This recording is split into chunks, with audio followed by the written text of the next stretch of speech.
चुनाव आ रहा है ना साहब, यही बिहार के नेता उनको पैसा देकर, दारू का लालच देकर, पैसा का लालच देकर उनको बिहार फिर वापस बुलाएंगे और जैसे चुनाव खत्म होगा फिर लात मार के भगा देंगे। उस दर्द को हमने बखूबी समझा है जी। जब त्योहार आता है ना सर, तो रेल और बस में बैल और भेड़िए की तरह भर भर कर बिहारी भाई हमारे आते हैं बिहार, और जैसे ही त्योहार खत्म होता है फिर भर भर कर बिहार से बाहर जाते हैं। चुनाव देश के किसी भी रेलवे स्टेशन पर चले जाइए, गुजरात, दिल्ली, महाराष्ट्र, बॉम्बे, कहीं भी, हरियाणा, पंजाब, कहीं भी चले जाइए, उस रेलवे स्टेशन पर जाइएगा ना तो 50+% संख्या जो होता है ना बिहारी मजदूर को घर आने और फिर इधर से जाने वाला होता है।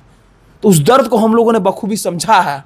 जब मुझे मौका मिलेगा ना तो मैं वादा करता हूं उस दर्द को बांटने का काम करूंगा और 5000 युवाओं को अपने बिहार के अंदर, बढ़िया के अंदर रोक कर यहीं भी रोजगार देने का व्यवस्था करूंगा। तो राजनीतिक जितने भी प्रत्याशी हैं उनका मैनिफेस्टो जो है चुनाव के समय छपता है। जब चुनाव 10 दिन, 5 दिन, 1 महीना रहता है तब छपता है। लेकिन बढ़िया विधानसभा क्षेत्र के सबसे युवा प्रत्याशी राहुल जी का जो मैनिफेस्टो है वो पहले ही छप चुका है। क्या क्या ये काम करेंगे हम आपको बता दें कि यहाँ पर जो है ये अपने मैनिफेस्टो में बता चुके हैं। हम आपको बता दें कि विगत पिछले कई वर्षों से जो है ये जनता के बीच में रह रहे हैं, जनता का सेवा कर रहे हैं, और इस बार इन्होंने मूड बनाया है कि आगामी 2025 विधानसभा के चुनाव के इस रण में उतरेंगे और जनता अगर मौका देगी तो बार बार फिर जो है जनता का सेवा करेंगे। हमारे साथ राहुल जी हैं, विशेष बातचीत जो है इनसे आगे शुरू करते हैं। राहुल जी, आपका बहुत बहुत स्वागत है।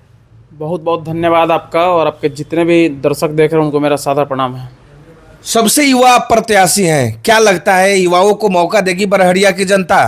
100% अब युवाओं की बारी है, क्योंकि मैंने बोल ही दिया है कि नौजवान जब तक सत्ता में नहीं आएंगे तब तक अब समाज का, क्षेत्र का विकास नहीं हो सकता है जी। हमें बुजुर्गों का आशीर्वाद चाहिए और युवाओं का साथ चाहिए। तो जब बुजुर्ग आशीर्वाद देंगे और युवा जब आगे जाकर मैदान में लड़ेंगे ना, तब जाकर क्षेत्र का विकास हो पाएगा। इसलिए मैं हमेशा बोलते आ रहा हूँ कि बदलाव की तैयारी है, इस बार युवा की बारी है। बढ़िया के लोगों ने ये नारा देकर भेज दिया है मुझे, और हम लोग जन जन तक जा रहे हैं। थोड़ा शॉर्ट में बताइएगा, आपने अपना मैनिफेस्टो तैयार कर लिया है, क्या क्या मैनिफेस्टो में आप लिखवाए हैं? देखिए, हम लोगों ने 7 विजन अपना लेकर हम लोग चल रहे हैं। अच्छा। क्योंकि आप जितने भी नेता चुनाव के वक्त या वोट मांगने जाते हैं, बस उनके पास कोई विजन होता नहीं है जी। बस नेता बोलते हैं कि रोड बनवा देंगे, नाला बनवा देंगे जी। और खूब पूछिएगा तो बोलेंगे कि हाँ विकास करेंगे। वो क्या करेंगे उनको खुद पता नहीं है। लेकिन हम लोगों ने स्पष्ट अपना एजेंडा क्लियर कर दिया है कि हम चुनाव जीतेंगे तो 7 काम करके देंगे। वो 7 काम ये है। पहला काम मेरा ये है कि मेरे विधानसभा क्षेत्र के अंतर्गत एक यमुनागढ़ देवी मंदिर का प्रांगण है, उसको हम लोग पर्यटन स्थल में तब्दील कराने का काम करेंगे। ठीक है। उससे फायदा ये होगा डायरेक्ट और इनडायरेक्ट रूप से वहां से 1000 लोगों को रोजगार मिलेगा। अच्छा। दूसरा चीज कि हम लोग अपने विधानसभा क्षेत्र के अंतर्गत 5000 युवाओं को रोजगार देने का काम करेंगे।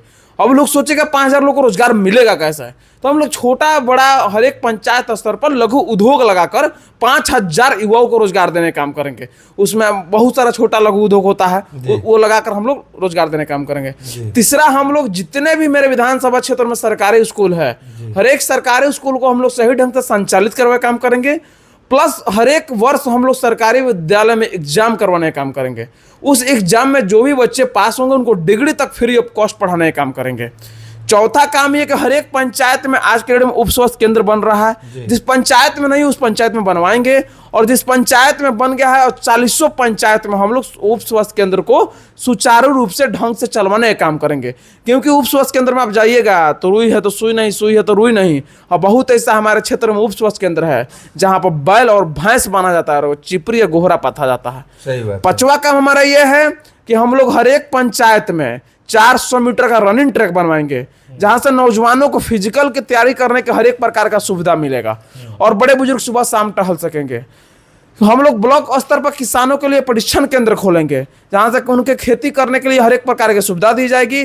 और बहुत ऐसा खेती है जिसको वो लोग बिजनेस के तौर पर कर सकते हैं, वो सब व्यवस्था हम लोग वहाँ उपलब्ध करवाएंगे। 7वां काम ये है कि हम लोग हर एक पूरे विधानसभा में जितने भी छोटे बड़े बाजार हैं, हर एक बाजार पर हम लोग शौचालय बनवाने का काम करेंगे। क्योंकि आए दिन प्रतिदिन महिलाएं जाती हैं, उनको काफ़ी ज़्यादा समस्या से जूझना पड़ता है। तो सारी समस्याओं के लिए ये 7 काम हम वादा कर रहे हैं कि 7 हम काम हम करके देंगे। हम वादा नहीं कर रहे हैं, हम बता रहे हैं कि इस काम को समझिए। क्योंकि जो मैंने मैनिफेस्टो में 7 काम है, इस काम के बारे में आप सोचिए, समझिए। आपको लगता है कि ये 7 काम एक विधायक के द्वारा हो सकता है तो ही मुझे चुनिए, अन्यथा आप मुझे मत चुनिए। राहुल जी, आप एक युवा है, युवा लोगों में जो है जोश काफी हाई रहता है। मैं मानता हूं कि आप जो है बड़ी बड़ी वादे अभी कर रहे हैं, 7 मैनिफेस्टो में आपने जो है लिखवा दिया कि हमने ये काम करेंगे, लेकिन जब एक पद एक जिम्मेवारी मिलेगी तो आप भी भूल जाइए कि मैंने मैनिफेस्टो में छपवाया क्या है। देखिए, जिम्मेदारी जब मिलती है ना जी। तब इंसान कुछ करने की जज्बा रखता है, और बिना मौका के इंसान को काबिलियत का पता नहीं चलता है। तो जब तक मुझे मौका नहीं मिलेगा जी। मेरे अंदर क्या काबिलियत है कैसे पता चलेगा किसी को। और नौजवान है, मेरा राजनीतिक करियर अभी शुरुआत हो रहा है जी। तो मैं ऐसा एक भी कदम ऐसा नहीं उठाऊंगा जो समाज के खिलाफ हो। जी। मैं वादा बिल्कुल नहीं कर रहा हूं। आज तक आप पूरे विधानसभा में घूमिए, कोई नेता आज तक ये अपना कोई विजन लेकर आया हो तो मुझे बताइए। कोई नेता विजन अपना स्पष्ट नहीं रहता, उसको पता ही नहीं है करना क्या है। दूसरा चीज की कोई नेता जनता के बीच में इतना गया ही नहीं है जितना मैं पिछले 5 साल में जनता के बीच में गया हूं। मैं पिछले अभी 1 महीने के अंदर में 60 नुक्कड़ सभा किया हूं। जितने भी छोटे बड़े बाजार है मेरे पूरे विधानसभा में 60 नुक्कड़ सभा किया हूं, एक भी बाजार छोड़ा नहीं हूं मैं। तो कहीं ना कहीं जनता एकदम बदलाव के लिए मतलब उतावला है। मैंने बढ़िया में इस बार बदलाव 100% होना है। और दूसरा चीज की इस बार पार्टी से कोई टिकट लेकर आए चाहे कहीं से भी कोई आए, जनता उसे ही मौका देगी जो जनता के बीच में रहा हो। लोगों को मतलब नहीं है कि फलाना पार्टी से कौन आ रहा है कौन कहां से आ रहा है। लोगों को बस इस बात का मतलब है कि पिछले 5 वर्षों में हमारे बीच में कौन रहा है, हमारी समस्या को कौन बखूबी समझ रहा है, उसको समाधान कौन कर सकता है, जनता उसको चुनेगी। आप अभी कोई पार्टी अपना चुने है कि नहीं कि इस पार्टी से चुनाव लड़ना है, निर्दलीय कंफर्म? मैं जनता के पार्टी से चुनाव लड़ रहा हूं। मैं जनता के पार्टी से चुनाव लड़ रहा हूं। मैं डे 1 से जनता के बीच में जा रहा हूं और जनता के दम पर तैयारी कर रहा हूं और जनता के ही पार्टी से चुनाव में लड़ूंगा। वहाँ पर ये क्या बोलते हैं, श्याम बहादुर सिंह जी भी हैं, बच्चा पांडे जी भी हैं, तमाम बड़े बड़े खिलाड़ी हैं। देखिए, बच्चा पांडे जी को तो लोग सतुआ बांध के खोज रहा है बड़हरिया की जनता। अच्छा। आने दीजिए चुनाव का वक्त, उनको औकात पता चल जाएगा। हाँ। कि हमारी बड़हरिया की जनता इतनी भोली भाली जनता है कि उन्होंने एक बाहरी पर भरोसा किया, बाहरी को चुनाव जिता दिया, लेकिन उन्होंने अपना औकात दिखा दिया कि हम एक बाहरी हैं और बाहरी रहेंगे। और रही बात श्याम बहादुर चाचा की, तो वो गार्जियन तुल्य हैं, उनकी उम्र हो गई है, वो अब आराम करें, नौजवानों को मौका दे, क्योंकि हर बाप चाहता है कि बेटा हमारा आगे जाए। अब तो उनका उम्र हो गया है, हम लोग चाहेंगे कि हम लोग नौजवान, हमें अब मौका दीजिए, आप आराम कीजिए। अच्छा, ऐसा आप क्यों बोले कि उनको जो है बच्चा बाबा को सतुआ बांध के ढूंढ रही है और ये जो है गार्जीवन, तो ऐसा दो तरफा बात क्यों? दो तरफा बात नहीं है। जो सत्ता में रहता है सवाल उसी से होता है। आप मेरा अनेकों वीडियो देखिए, जब श्याम बहादुर सिंह सत्ता में था तो मैं सवाल उनसे भी करता था। तो जो सत्ता में रहेगा सवाल उसी से होगा। श्याम बहादुर सिंह है क्या? अभी पूर्व विधायक है, वर्तमान में तो कुछ है नहीं। वो पूर्व में भी रहे हैं और ये वर्तमान में है। आपके नजर में बढ़िया में विकास हुआ है? बढ़िया में मेरे हिसाब से रोड नाला के छोड़ के एक कुछ काम, एक मतलब एक कलम तक नहीं चला है वहां पे। आप रोड नाला बोल रहे हैं, बढ़िया में अभी भी जल जमाव होता है, सड़क का चौड़ीकरण नहीं है। क्या बोल रहे हैं हम? रोड नाला छोड़ दिया जाए ना, रोड नाला छोटा स्तर पे, तो उसके अलावा कुछ हुआ ही नहीं है। वो लोग कुछ किया नहीं है, लेकिन हम फिर भी थोड़ा सा क्रेडिट दे ही देते हैं कि 10 साल 15 साल रहे हैं तो रोड नाला हुआ है। लेकिन सच्चाई तो ये देखिएगा तो आज बढ़िया में हल्की बारिश में पूरा जल जमाव हो जाता है, प्रत्येक दिन जाम लगता है। आप तरबारा से बढ़िया जो रास्ता जाते हैं वन वे है, प्रत्येक दिन उस पर एक्सीडेंट होता है। बाइक चलाने वाले लोग को इतना मुश्किल है जिसका जवाब ही नहीं है। तो ऐसा बहुत ऐसा रोड है कि जिसका मतलब आप सीधे चलो जी बहादुरपुर बाजार से जो शिवराजपुर की तरफ रास्ता आता है, वहां पर स्कॉर्पियो गाड़ी फंस जा रहा है। छोटा गाड़ी की तो बात ही हटा दीजिए। तो बहुत रोड ऐसा खराब है, लेकिन फिर भी हम छोटा सा क्रेडिट दे देते हैं कि कुछ ना कुछ काम हुआ होगा। तो ये जो चौड़ीकरण वाला रास्ता है, जाम वाला रास्ता समस्या है, जल जमाव का समस्या है, राहुल भाई अगर मौका आपको जनता देती है तो क्या आप इन सब चीजों पर प्रायोरिटी रखेंगे, काम करेंगे? ये तो जेन्युइन चीज है ना भैया, जेन्युइन चीज है, लेकिन आज तक इन विधायकों को दिखा ही नहीं है। अरे भैया, विधायक कोई काम करना चाहेगा तब ना दिखेगा। विधायक को तो क तक नहीं दिखा है, उसको तो कुछ नहीं दिखा है। वो तो बहुत दूर की बात है। काम तो छोड़ दीजिए, क्षेत्र में तो विधायक नहीं दिखा है पिछले 5 साल में, काम तो बहुत दूर की बात है। विधायक यहाँ रहेंगे तब ना काम दिखेगा उनको। सही बात है। रोड नाला वो सरकार के फंड का जेन्युइन चीज है। एक विधायक चाहे तो उसको आसानी से करा सकता है, लेकिन चाहता ही लोग नहीं है ना। तो मेरे मैनिफेस्टो में 7 काम है, उसके अलावा जितना ही काम बता रही थी सब छोटा मोटा काम है मेरे लिए।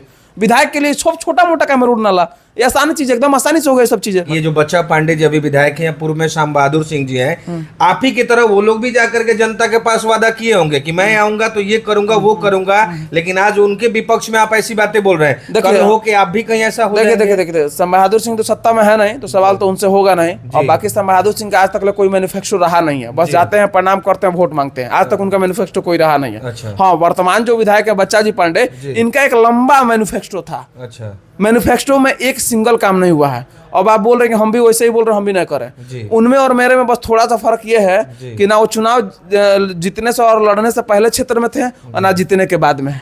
और हम चुनाव ना जीते हैं ना कुछ है, लेकिन फिर भी जनता के बीच में लगातार बने हुए हैं। और मेरा निजी घर यहाँ है, मेरे विधानसभा क्षेत्र में घर है, तो मुझे पता है कि मेरे क्षेत्र में किस किस प्रकार की समस्या है, कैसे प्रत्येक दिन यहाँ की जनता उस समस्या से जूझ रही है, तो उसको कैसे समाधान करना है ये मुझे बखूबी पता है। और बच्चा जी पांडे जब चुनाव जीतने के बाद क्षेत्र से बाहर चले गए, आज तक क्षेत्र में दिखे नहीं। बढ़िया विधानसभा में एक से एक दिग्गज उतरने वाले हैं। अरुण गुप्ता जो है बिजनेसमैन, कौन है अरुण गुप्ता? और उसके बाद यहाँ पर बच्चा पांडे जी हैं, यहाँ पे श्याम बहादुर सिंह जी हैं। राहुल भाई क्या लगता है, आप रहिएगा मैदान में? जनता से जाकर पूछिए ना कि राहुल भाई कहाँ है।